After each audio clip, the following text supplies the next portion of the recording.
আদ্রা নক্ষত্র রাশিচক্রের ষষ্ঠ নক্ষত্র। অবস্থান মিথুন রাশি। অধিপতি গ্রহ রাহু। অধিষ্ঠাত্রী দেবী ছিন্নমস্তা। আদ্রা নক্ষত্রের জাতককে যে কোনো কাজের দায়িত্ব দিয়ে নিশ্চিন্ত থাকা যায়, কারণ সে খুশি মনে এবং যত্ন সহকারে সেই কাজটি সুসম্পন্ন করে। যে কোনো বক্তৃতায় সে নাটকীয়ভাবে তার বক্তব্য উপস্থাপন করে এবং সকলের কাছে আকর্ষণীয় হয়ে ওঠে। এদের অনুমান ক্ষমতা দারুণ এবং সে একজন দক্ষ মনোবিদ হতে পারে। সকলের সাথেই বন্ধুত্বপূর্ণ আচরণ করে, কিন্তু বিশেষ বিশেষ ক্ষেত্রে সাহায্যকারীকে কোনো সৌজন্য দেখায় না। এদের স্মৃতিশক্তি হয় প্রবল, সাধারণ জ্ঞানের ভাণ্ডার হয় অফুরন্ত।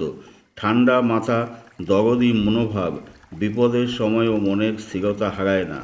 বিভিন্ন ধরনের কাজে লিপ্ত থাকতে চায়, সহকর্মীদের মতামতকে গুরুত্ব দেয়। কর্মস্থল থেকে সাধারণত বাড়ি অনেক দূরে বা বিদেশে হয়। 32 থেকে 42 বয়সের মধ্যে জীবনের যা উন্নতি করে নেয়। এদের সাধারণত একটু বেশি বয়সে বিবাহ করা উচিত, নতুবা সম্পর্ক ভেঙে যেতে পারে। বৈবাহিক জীবনে প্রচুর সমস্যা আসলেও মুখে চোখে প্রকাশ পায় না।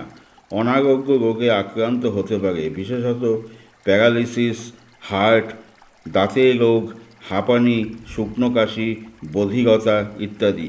যে কোনো লাইনেই পড়াশোনা এদের ভালো হয় যদি মন দিয়ে করে। Engineering, metallurgy, iron and steel, building construction, এই সমস্ত কাজে খুব ভালো হয়।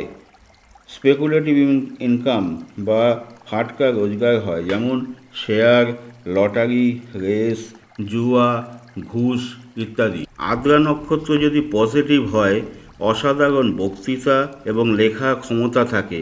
গবেষণা, সাংবাদিকতা, আইটি, অ্যাস্ট্রোলজি, সাইকোলজি, অকাল্ট সায়েন্সে সাফল্য আসে। আনকমফোর্টেবল ট্রুথ বা সত্য প্রকাশের সাহস থাকে। আর যদি নেগেটিভ হয়, মানসিক অস্থিরতা, রাগ, হঠাৎ সিদ্ধান্ত, সম্পর্ক ভাঙার প্রবণতা, নিজেকেই নিজে কষ্ট দেওয়া বা সেলফ স্যাবোটেজ অর্থাৎ প্রায়শ্চিত্ত করার প্রবণতা থাকে। জীবনে একাধিক বড় মানসিক ঝড় আসে এবং উত্থান পতন চলে। তবে জন্মছকের ভিত্তিতে এই বেসিক ফলাফলের কিছু পার্থক্য ঘটবেই। ধন্যবাদ।